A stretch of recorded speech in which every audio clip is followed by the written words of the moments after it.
Show de bola! Estamos de volta com o Balanço Geral aqui na tela da TV Cidade, Record TV. Reinventar é a nossa marca, 1h16, relógio que atrasa, não adianta. Pessoal, nós do Balanço Geral temos a honra de receber aqui o senador Roberto Rocha, que vai falar com a gente aqui através do Skype sobre um assunto muito importante, principalmente para a economia do Estado, que é a zona de exportação do Maranhão, que está próxima de se tornar aí, né, uma realidade. E, antes de qualquer coisa, deixa eu dar boa tarde para o senador. Senador, o senhor me ouve bem? Boa tarde. Seja bem-vindo mais uma vez ao Balanço Geral. Senador Roberto Rocha, a Câmara dos Deputados aprovou na última terça-feira a medida provisória 1033/21, que promove a modernização do marco legal das zonas de processamento de exportação. Explique para os nossos telespectadores, senador, o que isso vai significar para nós, maranhenses. O senhor está me ouvindo? O senhor me ouve bem, não? Estou ouvindo, Sérgio. Muito boa tarde a você, a todos os nossos telespectadores.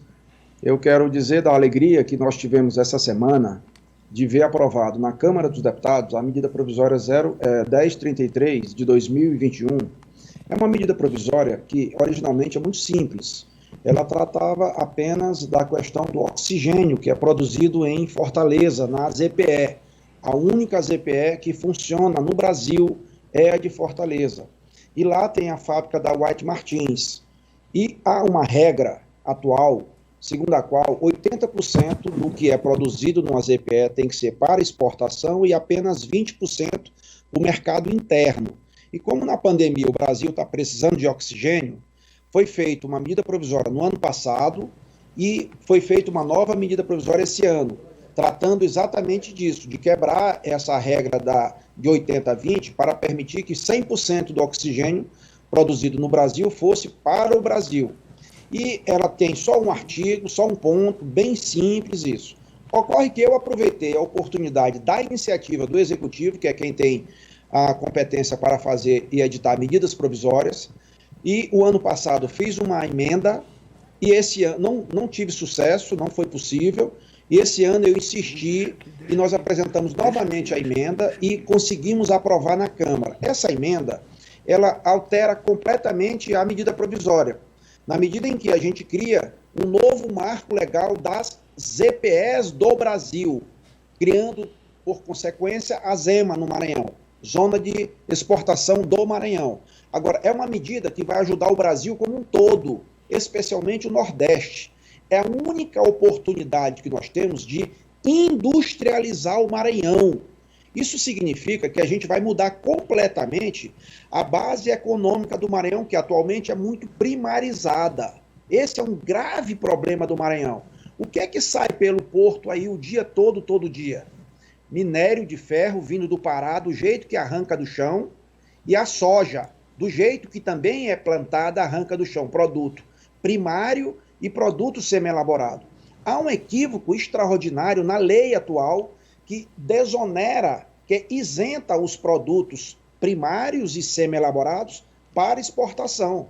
Ora, para você exportar a soja desse jeito e o minério, você não paga imposto no Brasil porque tem a Lei Candir. Agora, se você for transformar o minério em prego, em trilho, aí paga imposto. Isso é um absurdo. A ZEMA vem para corrigir isso.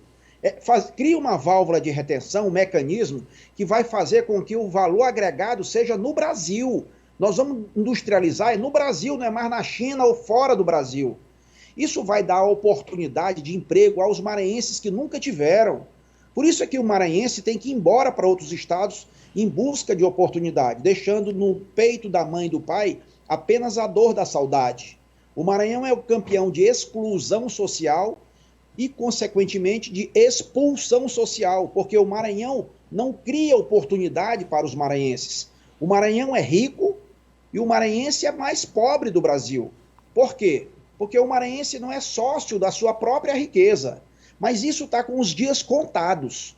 Eu carrego o projeto da ZEMA há 18 anos no Congresso Nacional. Eu nunca desisti desse projeto da ZEMA, porque eu não desisto do Maranhão. O meu partido é o Maranhão. O meu Brasil é o Maranhão. Senador, me diga uma coisa, o senhor estava falando justamente sobre essa questão da carga tributária para os setores primários e com a chegada da Zema agora, graças a Deus, isso vai se tornar uma realidade, o setor secundário e terciário também vão poder se implantar. A chegada de novas empresas, de outros produtos também a serem importados e exportados, graças à implantação da Zema aqui no Maranhão? Com certeza. Uma das grandes virtudes da aprovação do projeto é que nós, na zona de exportação, não vamos produzir apenas produtos, nós vamos produzir também serviços. Havia uma resistência muito grande para poder criar ZPE no Brasil. Ainda há uma resistência. Porque São Paulo tem resistência. Porque São Paulo tem medo da concorrência. Porque São Paulo tem o polo industrial do Brasil. É São Paulo e Amazonas. Os senadores, deputados de São Paulo e do Amazonas sempre trabalharam contra. Para você ter ideia, mesmo sendo do meu partido, na CAI, Comissão de Assuntos Econômicos, o único senador que votou contra a Zema foi o Serra, porque é de São Paulo. Agora, na CCJ, ainda no mandato passado, a única senadora que votou contra na CCJ, que na época era presidida pelo senador Lobão, foi a senadora do Amazonas. Aí por dupla razão. A razão de ser do Amazonas e a razão de ser do PCdoB. Por orientação do governador Flávio Dino, ela votou contra, do mesmo jeito que 2 deputados do Maranhão votaram contra anteontem o projeto da Zema na Câmara, inacreditavelmente. Inacreditável. Um deles, inclusive, foi secretário do governador Flávio Dino. Senador, entre as mudanças aprovadas estão aí permitir que empresas instaladas nas EPS possam destinar aí toda a produção para o mercado doméstico, o que hoje ele é vedado, né? E que companhias de serviços possam adotar esse modelo, atualmente que ele é restrito à indústria. O que poderia representar para o mercado maranhense a implantação da Zema, senador? Imagina você, nós extraído minério no Pará, o minério. Esse minério, máquinas pesadíssimas arrancam, colocam em cima do trem. Aí o minério vem de trem para São Luís. Durante 30 anos, o que ficava para o maranhense, além do pó do minério e o apito do trem? Nada. Porque o Maranhão, os municípios que são cortados pela ferrovia Carajás, não tinham direito a royalties. Só os municípios do Pará. Porque o Pará é produtor, o Maranhão não é produtor. Mas o Maranhão é afetado, porque é transportador da riqueza, transportador do minério. Sem o Maranhão, sem os municípios que são cortados, não pode comercializar o produto. Então, nós apresentamos um projeto no Senado para criar o royalty também para os municípios do Maranhão. E esse projeto foi aprovado no Senado, na Câmara e foi sancionado pelo presidente da República. Com muita dificuldade, porque a Vale do Rio Doce, que é do Rio de Janeiro, trabalhava contra, através do deputado Rodrigo Maia, que era presidente da Câmara. É preciso dizer a verdade, porque são processos, são projetos, são trabalhos feitos em Brasília e que levam enorme benefício à população do Maranhão e as pessoas muitas vezes não tomam conhecimento. E é preciso dizer como é que a coisa é feita. Eu fiz isso, todos os municípios, são 26 municípios que recebem os royalties, inclusive São Luís, que é o que mais recebe, porque além de ferrovia, apesar de ter só 18 quilômetros, 16 quilômetros de ferrovia, tem barragem de rejeitos e tem também portos. Agora, a Ceilândia tem 120 quilômetros de ferrovia, Alto Alegre do Pindaré tem 91. Então, esses municípios todos recebem milhões de reais por mês, que se somam às suas receitas para poder fazer investimentos nos municípios. Esses municípios estão se salvando graças a esse dinheiro. Esse é um ponto. O outro ponto é que esse minério vai para São Luís e ele é exportado bruto. 1 tonelada de semicondutor, que é fabricado lá fora, na China, é o mesmo preço de 21 mil toneladas de minério. Ou seja, se o Maranhão exporta isso e não fica com nada, nem mesmo ICMS, é uma política equivocada de Robin Hood às avessas. O mais pobre mandando emprego, renda para o mais rico. Com a Zema, tudo isso vai acabar. Nós vamos ter em São Luís, estou com viagem marcada para a Rússia. Eu ia agora, esse mês com passagem comprada e tudo. Não fui porque o presidente Bolsonaro fez uma viagem ao Maranhão e me convidou para ir. Então, é claro, eu não podia deixar de ir para inaugurar, inclusive, a ponte em Alto Parnaíba que liga o Maranhão ao Piauí. Essa ponte, inclusive, tem o nome do meu pai, Ponte Governador Luiz Rocha. Por quê? Porque se não fosse governador Luiz Rocha há 40 anos, criar as condições na região de Balsas, não existiria o Matopiba. Não existiria. Aquela região é a única região do Maranhão que tem uma matriz econômica. O que sustenta o PIB do Maranhão, a economia do Maranhão atualmente? É a região sul do estado, onde está o melhor IDH, os melhores PIBs per capita do estado, apesar de ser uma economia primária. Porque até hoje, passados 40 anos, nós não conseguimos enfrentar o verdadeiro desafio do Maranhão, que não é produzir produto primário. Não pode ser. É um absurdo isso. Tem que ser transformar o vegetal, o grão, em proteína animal. O que nós temos que exportar pelo porto, exportar sobretudo para a China, após pandemia, porque a China não vai mais poder consumir as porcarias que consome, eles vão ter que mudar a proteína animal. Nós temos que exportar peixe, frango, suíno, caprino, ovino. Isso vai fazer com que tenha em São Luís frigoríficos espalhados para poder mandar nossos produtos para o mundo todo. Nós não podemos perder a oportunidade de definitivamente industrializar o Maranhão. O setor primário, o nome diz, é primário. Lá na região de Balsas, nem trator precisa mais de tratorista, porque hoje é tudo mecanizado. Então gera pouco emprego. O nome diz monocultura. O setor secundário, ele está cada vez mais robotizado. Você vai na fábrica da Suzano de papel higiênico, por exemplo, Imperatriz, tem muito pouco funcionário no chão da fábrica. Então, você vai para o setor terciário, o setor de serviços, é tudo informatizado, nem precisamos mais ir em banco. O computador, nosso laptop, o nosso telefone celular resolve o problema. Então, claro que o desafio do século é gerar emprego, gerar oportunidade de emprego. Emprego não é o governo que dá, já passou essa fase.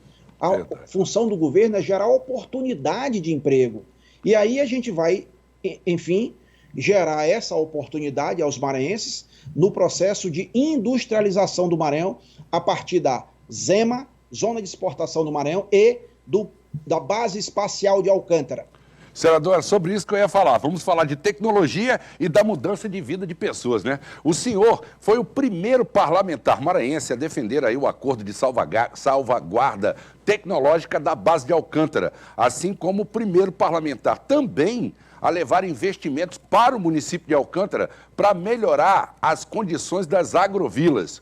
O senhor já consegue vislumbrar aí, senador, o início da mudança lá em Alcântara, da mudança de vida das pessoas? O ministro Marcos Pontes esteve em visita recente à base, não foi isso?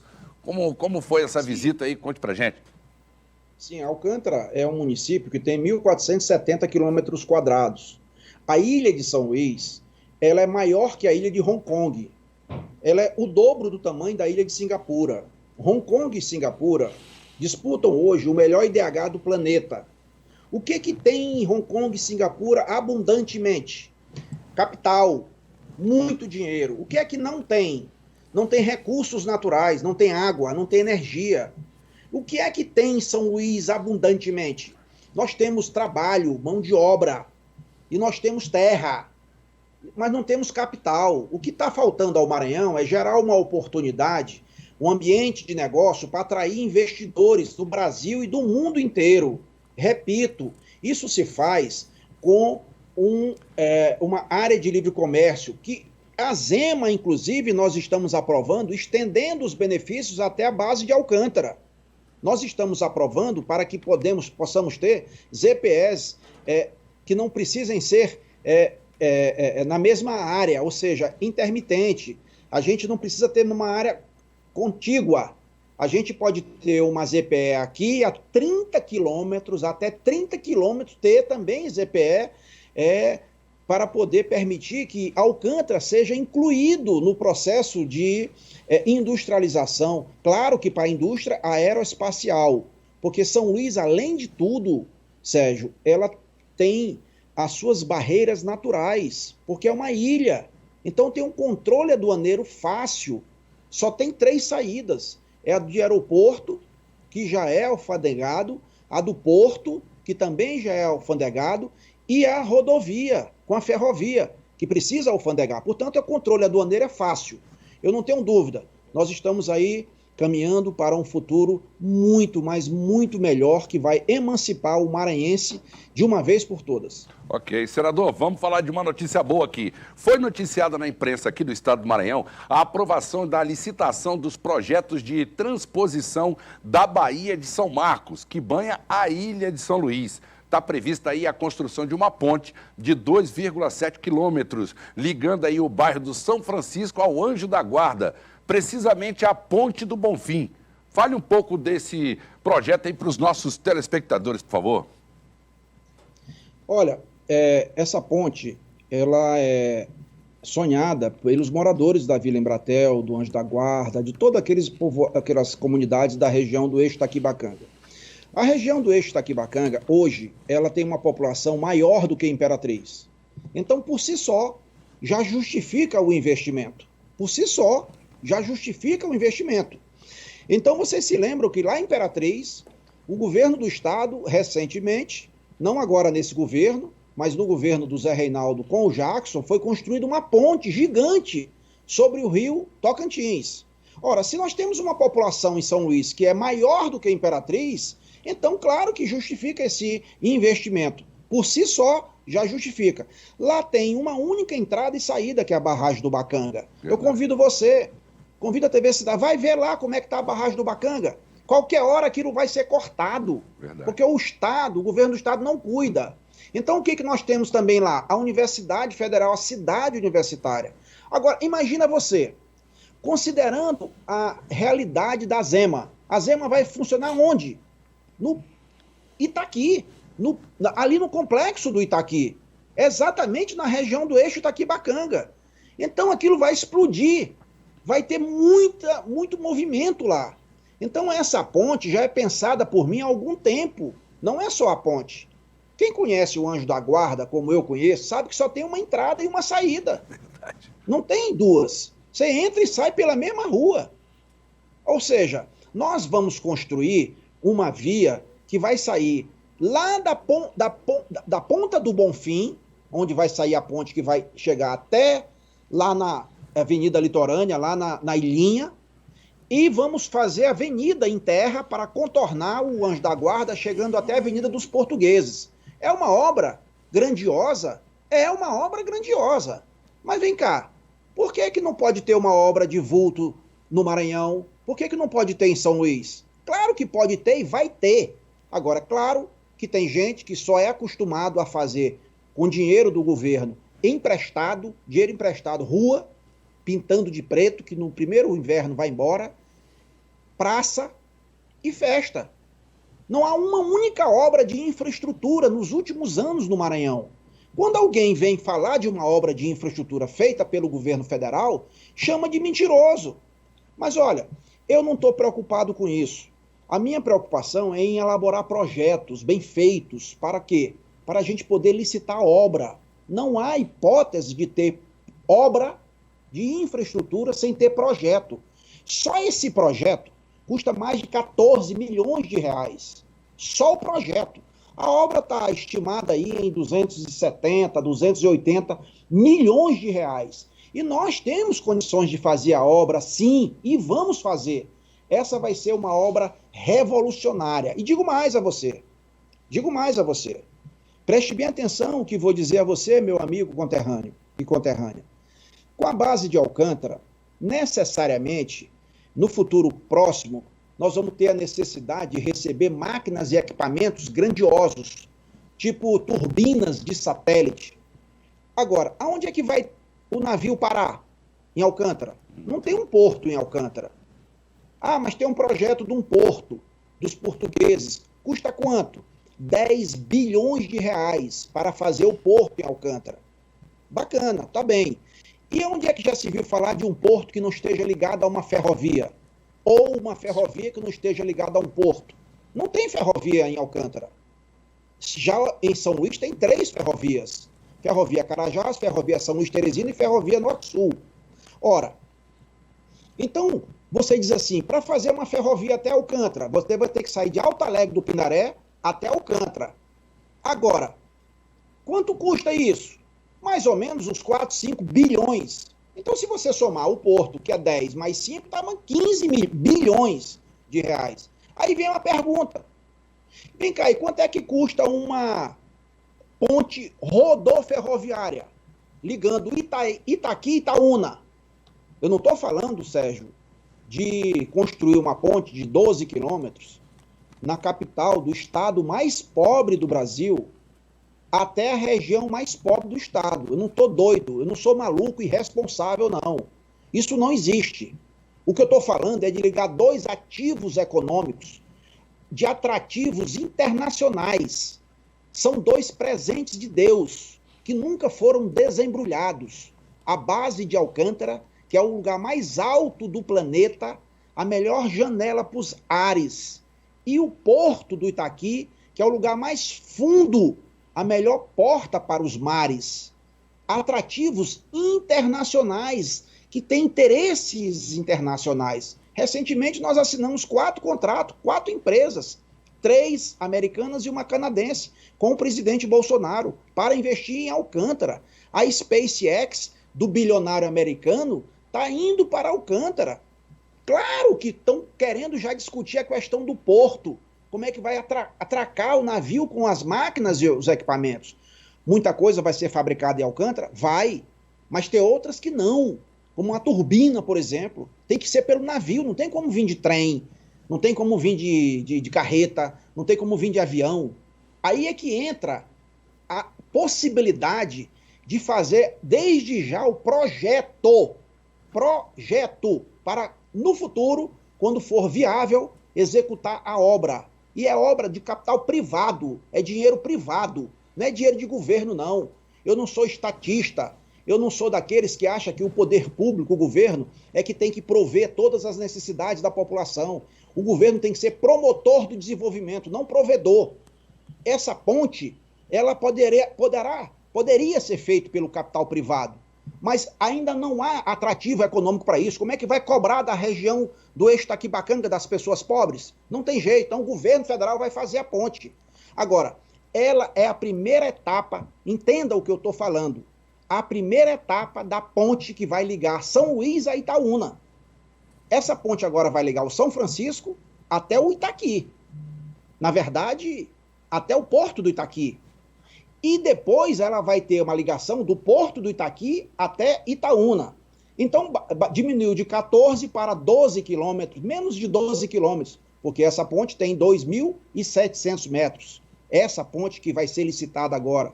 Para tu ter ideia, ela é 3 vezes maior do que a ponte São Francisco. Então nós estamos pensando o Maranhão do tamanho que o Maranhão é, do tamanho do sonho dos maranhenses, o Maranhão grande. É isso aí. Senador, olha, o senhor tem uma ótima relação aí com o prefeito de São Luís, Eduardo Braide. Quais os projetos o senhor pretende dar andamento, né, oportunizando aí uma relação frutífera de parceria para trazer benefícios à capital maranhense? Imagina você, se meu mandato de 8 anos tivesse a função de aprovar a ZEMA, só a ZEMA, já era a melhor coisa que podia fazer para a cidade de São Luís. Você já parou para pensar o tanto que a prefeitura vai arrecadar de impostos a partir da industrialização que nós vamos ter? O porto do Itaqui, ele é um dos melhores do mundo, Sérgio. Eu conheço os portos pelo mundo todo, de Hong Kong, de Xangai, de Singapura e etc. Em todos os portos, como em Santos, como em Vitória, no Espírito Santo, como em Itajaí, Santa Catarina, como em qualquer lugar do Brasil e do mundo, o porto está integrado à cidade, e a cidade está integrada ao porto. Imagina você se fecha hoje o Porto de Santos, como é que fica a cidade de Santos? Imagina se fecha o Porto do Tubarão em Vitória, como é que fica a cidade de Vitória? Agora, qual é a serventia prática para o povo de São Luís, por exemplo, do Anjo da Guarda, se fechar o Porto do Itaqui? É porque não tem indústria. O que está lá só é do porto para fora. É uma porta de saída. Não entra nada. Não entra nada. Então, na hora que a gente tiver a capacidade de industrializar São Luís, industrializar o Maranhão, é óbvio que o município de São Luís, a prefeitura, vai ganhar muito com isso. A prefeitura vai ganhar, os maranhenses vão ganhar, o governo federal vai ganhar, o governo do estado vai ganhar. Isso é um jogo de soma-soma, um jogo de que todo mundo tem a ganhar com isso. Além disso, Sérgio, nós temos no prefeito Eduardo Braide um parceiro, aliado. Nós somos o principal partido aliado dele na campanha. O PSDB tinha até um pré-candidato a prefeito, mas para poder não fazer jogo do adversário e fazer com que a eleição tivesse o Eduardo Braide no segundo turno com a maior quantidade de voto possível, nós apoiamos desde o primeiro turno a eleição do Eduardo Braide, porque esse é um acordo que nós temos para libertar São Luís e libertar o Maranhão. Nós temos um acordo, um compromisso que vem de 2018 para 2020 para 2022. Isso não é acordo entre amigos, entre culpados, isso é um acordo de Estado.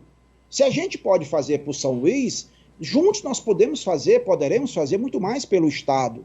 E eu quero dizer a você que eu estou trabalhando em Brasília na perspectiva de conseguir muitas coisas boas para a administração municipal de São Luís. Por exemplo, eu estou falando muito com o prefeito Eduardo para poder me mandar o projeto do Mercado Central. Foi alterado por exigência do Ministério Público e até hoje eu peço até que o governo do Estado libere, porque não liberou ainda, para poder ver se o governo federal viabiliza os recursos para a gente poder, não é reformar o Mercado Central não, é transformar o Mercado Central num mercado decente, que possa ter apelo turístico, inclusive, um mercado grandioso. E não é só isso, não é só isso. Nós estamos trabalhando para poder dotar São Luís das condições infraestruturais para poder receber melhor todo mundo. Por exemplo, nós vamos fazer agora no segundo semestre, e quero anunciar aqui, e deixo os comunistas me chamarem de mentiroso, não tem problema nenhum, não tem problema nenhum. Nós vamos fazer, não é o projeto, não é a licitação do projeto, nós estamos começando a licitação das obras da Lagoa da Jansen. Só o projeto custou 12 milhões de reais. E nós vamos licitar a primeira etapa das obras agora, que é a dragagem e as novas comportas. Isso custará 250 milhões de reais. Porque você imagina o que tem ali de lixo na Lagoa da Jansen? Quase que 1 metro de lixo. E quanto é que tem de lodo? Dejetos jogados lá décadas, todo dia, o dia todo. São toneladas e toneladas. Aí você tira aquele material através de uma dragagem, bota onde? Tem que ter um ecobag, é uns produtos importados que você vai envelopar aquele material poluente. E bota onde? A gente vai usar uma parte para aterrar a própria lagoa, para fazer alguns equipamentos, como, por exemplo, uma ferrovia com um trem que possa ter um trem turístico, uma ferrovia tipo Maria Fumaça, contornando toda a lagoa, mas é muito pouco pela quantidade de lodo que tem. Mas a gente vai ter que jogar lá naquele aterro que tem em Rosário. Então você imagina a despesa que é para fazer isso? Mas é o jeito de fazer, por isso é que sai caro demais. Mas quando que foi enfrentado esse problema de revitalização ambiental da Lagoa da Jansen? Nunca! Toda vez é só cosmético, fazendo obras que a população vê. Ninguém interessou nunca de fazer o saneamento ambiental. E é claro que ela funciona como um pinico. Desculpa a expressão, mas é a realidade. Só que o pinico todo dia é limpo e você pode conviver com ele no quarto. Agora, a lagoa só consegue conviver porque tem um canal que liga com o mar. Só que esse canal está sendo, aos poucos, aterrado. Ele está sendo assoreado. Basta ver lá. O dia que aquele canal não existir mais, aquilo é um pinico que não é limpo. Então ninguém conseguirá morar mais naquela região. Nós estamos trabalhando para fazer isso acontecer agora, nesse segundo semestre. Quem viver, verá, já dizia Lister Caldas. Senador, antes de qualquer coisa, quero agradecer o tempo que o senhor disponibilizou para conversar conosco aqui, com os telespectadores do Balanço Geral. E eu gostaria, se o senhor puder, deixar uma mensagem para a população de São Luís e do estado do Maranhão. Muito obrigado, senador, pelo seu tempo aí. Obrigado. Eu que agradeço, Sérgio, a você, agradeço aí o privilégio da audiência de todos.